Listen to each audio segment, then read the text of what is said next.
Okay, so I've gone through some of the accessories that comes with the set that I bought, and now I'm going through the features of the camera. So in the front, what we have, as I previously showed you, is the viewfinder. Then this is where you're going to put your colored filter lenses. And then we also have a reflection piece. So this could be useful if you want to take selfies.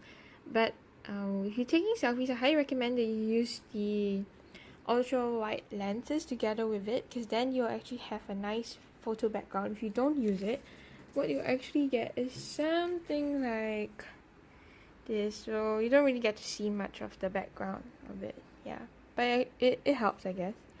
And what's really useful about the camera lens is that this is actually an infrared remote as well, so you can see the word instant and time. And what happens is that if you want to take a group photo or selfie, you can place the camera over here and you can stand about like a meter away, and then you press the instant button and then the camera will take a photo for you. So this is really useful. It's also a camera lens, as I've mentioned. So another thing about the front of the camera is that the lens measurement is adjustable. So if you're taking landscape photos, you'll leave it as, they call it the infinity over here. Infinity, yeah. And then if you want to take photos that are 1 to 2 meters away, then you have to twist it over here. And then if you're going to take something that's much closer, you do this. So if you're also doing the macro lens, what you'll do is that you'll take out the remote and then you'll attach the macro lens on top and make sure you turn it to 0.6 meters for you to take your macro photos. So if you're not taking macro photos, you're not taking portraits, then we'll just leave it back as infinity. So also in the front, this would be your shutter button. So you press this and you take a photo, your photos will come out. So let's look at the back of the camera. So what I love about this camera is that it actually gives you a lot of variety and room to play around with different functions, compared to if you use the Fujifilm instant camera where the flash is continuously on, and I found that in some situations you just don't want the flash or don't need it. Yeah, and apart from that, this camera also allows you to take multiple exposures. So as I showed before, that's how you get the red and blue filtered photos. So just to zoom in, this would be your door latch. So if you actually open this, what you need to put in is your film pack.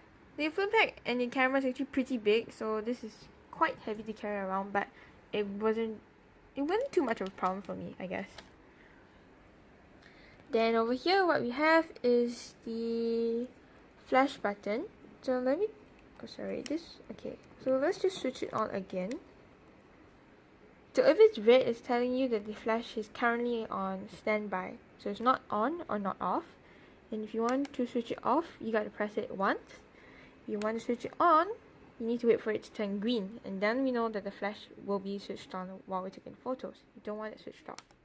So next, the MX button is actually your how to use the multiple exposure button. It's first ensure that you press the button here and that the orange light is lit.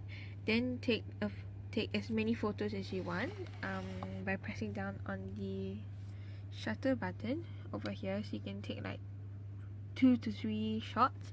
And once you're done, then you press this button again, and then the photo will actually pop up and then you can see your result. So for this, I actually tried doing one macro and one normal, like standard view shot, and it didn't turn out well. So the other features, like over here you can see, is actually your light filter button. So if the environmental conditions are too bright, what you want to do is you want to darken your photos, so you click it down to -1 to make your photos darker. This is neutral, and this is to make it lighter. So this is your camera mode dial. This is to switch the camera off. This is the auto mode, which is what I'll usually use. And then we have bulk mode. So bulk mode, what it does is that it will actually leave the shutter, I think they said something about the shutter being left on so long as this shutter button over here, it's continuously press down. So this is the mode that you will use if you want to take your long exposure photos. Yeah, and then finally the last mode we have is the 1/30 shutter speed. So I've not used this, so I'm not very sure how it's being used. And finally over here we also have the photo counter, so it actually counts the number of photos you've taken. So in one Fuji pack film of you actually have 8 shots, sorry, you have 10 shots. So I've already taken 8, which means I have 2 more shots left. Yes, so this is the end of the camera features review. If you'd like to see more of the photo qualities and the photos I took, do click on the link to watch part 3.